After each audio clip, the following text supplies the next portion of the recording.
Classic Cars St. Louis location with Dr. Jim Logan, the first African American Indy Car team owner, and we're standing by his historic Indy car.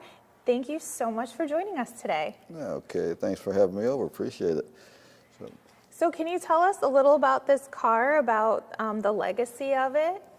Oh yes, this car is very historic, and it's from its origin. Actually, it's the first IRL spec car to win a race, which was in '97 at Phoenix. Okay. Oh wow! The Indy Racing League started in 1996 as a result of the owner of the Indianapolis Speedway wanting a series that would bring more Americans into the IndyCar world. So when that happened, I got interested in it. I'd been racing Silver Crown cars for quite a while, so I decided, let me see what's happening with the IRL. Talking to the people who started the series and the people who were racing in, I got to know a lot of those guys. Some of them I'd known before, but when the Indy Racing League started, it made it a lot more easy to talk to the guys, and I was around the track. 99, I decided I was going to give it a shot, so I started searching around for a car, and I found this car. A good friend of mine who had a team, it's called Team Extreme.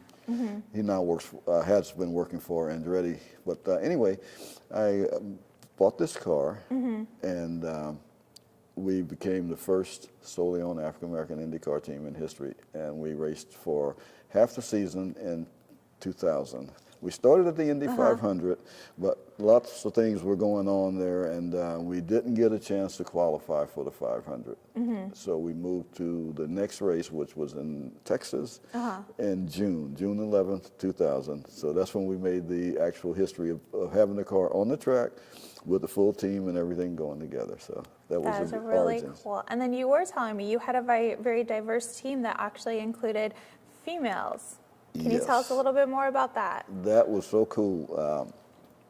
We had several African-American members of my team. As a matter of fact, the first African-American to graduate from the IndyCar mechanic school that was in Indianapolis at the time, Sam Arney, was one of my team members. And my data acquisition guy, it was an African-American guy, Jonathan Lever. And I had one more. He has his own company. He was like an entrepreneur, but he was also a race, and his name was Irv. So Irv worked. He was the starter, and you know, the guy that checked, make sure the fuel was in and all that. So yeah, and we had a female. Nice. Okay. As a matter of fact, they actually lived in Colorado, and they came down to work with me on my car. She and her husband were both team members. Her name was Holly. So yeah, we had probably the most, and probably still the most diverse IndyCar team or race car team, period, because I don't know of any car, any series where we've had that many different people, diverse people, like I said, female, African American, Native American. No, we didn't have a Native American working with me now. Yeah. Okay. So, well, yeah, my team was called a team of opportunity. Oh, that's so cool. Yeah. So, anyway, we started this car in June at Texas, and we ran the rest of the season. And actually, we did pretty well overall considered. I think we had like 43 different entries that year, and I think overall we finished 28th in points, and we only raced half the season because we didn't get started until June. Yeah. But that's pretty much the history of the car. It's the historically, it's the first IRL spec car to win a race. It's the first Dallara, which is the manufacturer of the cars, and now Dallara makes all the cars. In the old days, there was Riley and Scott made a car, and G-Force made a car. Okay. So now only Dallara is manufactured in the IRL or Indy cars. Now it's called the IndyCar series now. They took that title back, and now it's pretty much the series that all the cars are coming from Italy. Okay. Now they made a company. The company made a division rather in Indianapolis, so you don't have to go to Italy to make a deal on a car now. You can do it in Indianapolis. They do have a beautiful facility in Indianapolis that is actually open to the public if you want to visit. It's right. It's actually not far from the IndyCar track. Yeah, it's in the new area of, well, it's a newly developed area of Indianapolis. They call it Gasoline Alley now. It's on Main Street, and Stefano is the I guess he's the guy in charge of that. And we met him and had a good talk with him last year. So that's really basically what we've got here at this point in time. This car has been relegated to the vintage car status now. So are you going to be taking it out with Vintage Indy this year at all? Yes, that's the plan. As a matter of fact, that's what we're doing now. We're in the process of finalizing our modification.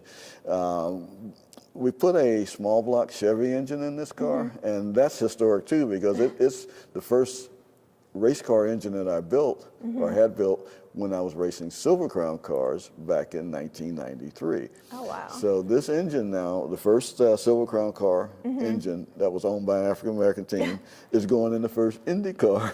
Yeah, nice. So we got all these firsts going on. Full circle kind of thing. Yeah, well, one of my goals though is to bring it to a point where I'm not the only guy to say I'm the first African American and the only African American. I want to see more diversity into the racing field, and that's probably why I'm still doing this. That's one of my goals, is to get more people, diverse people, in the racing business.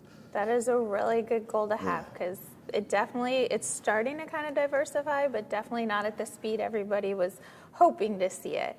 Now, can you tell us a little bit more about Vintage Indy? Because I'm sure people have heard of it or maybe seen it at the racetrack, but they're not quite sure what it's really about. Yeah, that's really interesting too, because Vintage Indy is the brainchild of a real good friend of mine. His name is Mike Lashmet. I met Mike at the St. Louis car show that takes place in January every year. And he was telling me, first of all, when he met me, he says, "Oh, you're Dr. Logan?" I says, "Yeah." Yes. He said, "Yeah, I know, blah, blah, blah." He was telling me about some of my racing history. Some of it I had forgotten. He said, "Oh, yeah, I remember when you were running your Silver Crown. I remember that. I remember your Indy." And I've got this Vintage Indy registry, he called it. He says, "And I'd like you to become a part of it." I says, "Okay, good." And he told me about it. He showed me one of A.J. Foyt's Indy car that he had won the championship with, and we talked for the rest of the show, actually. Wow. And the rest, as they say, is history. I joined the registry, and we decided to go ahead and change this car and put an engine in it, because after we stopped racing in 2000, we took the engine out, and it got away someplace, over the years. Yeah. But rather than put another engine from the racing side of the picture, we decided to put the small block Chevy. Oh, okay. Self-starter. That way I can drive the car, and, Nice. and I don't have to have a crew to start it, which you have to do with the race engines. You have to have laptops and all that. It's a computer-controlled engine. But that's basically how that started. And over the years, Mike and I have gotten to be really close friends. We talk all the time. And as far as racing this car, it won't be eligible to actually compete, but what we do is with the Vintage Indy, that's what we call it, Vintage Indy, we go to the racetrack and race. When we have a race going on, we do demo runs or exhibition runs, whatever you want to call it. Yeah. And we can get up pretty good speeds too. We can get up to 125, 130 miles an hour, and that's pretty good in a vintage car. And some of these cars are worth a lot of money, and it's kind of scary sometimes when you see them kind of drift up toward the wall. But that's what it's all about. Racing is that way. So do you think you guys are going to be out on the track for the Indy 500? I'm not sure if the Indy 500 is going to let us do this. Okay. But if they do, I hope to be there. Nice. Absolutely, yeah. And there again, talking about history, I'm going to go back a little bit. When I get in this car at a racetrack, even though it's a Vintage Indy program, it's not a regular race, history will be made again, because it will be the first time that an African American owner puts a car on the track as a driver as well. So it would be like owner-driver, first time in history. Well, we will definitely make sure that we are there for that. And can you tell us, of course, there's Gateway Classic Cars is on the car. Can you kind of tell us your history with Gateway Classic Cars? Because looks like we've been there through the whole journey. You have, as a matter of fact. I met Sal, the owner of Gateway Classic Cars, founder owner, in 1999, the first year of Gateway Classic Cars at the first store. Oh, wow. We became friends. We became more than friends. We like family, like brothers, and we've maintained a relationship from that time on. And Sal wanted an Indy car to be on display at Gateway Classic Cars. And I said, well, I've got one. Yeah. As a matter of fact, I've got two. I've got one that's not an actual Indy car. It's one that we built. It's kind of a hybrid type stock car components in an Indy car, rear engine type setup. And we have that car here as well. So we decided to go ahead and make Gateway Classic Cars the home of the Logan Racing Indy Car. And Gateway Classic Cars has been involved with some of my projects and some small sponsorships, but nevertheless some sponsorship. And I always want to promote Gateway Classic Cars when I take my cars out. Well, thank you so much. And thank you so much for joining us. I hope you all really enjoyed this talk, and don't miss it. We're going to have more conversations with Dr. Jim Logan throughout the racing season. See y'all then at Gateway Classic Cars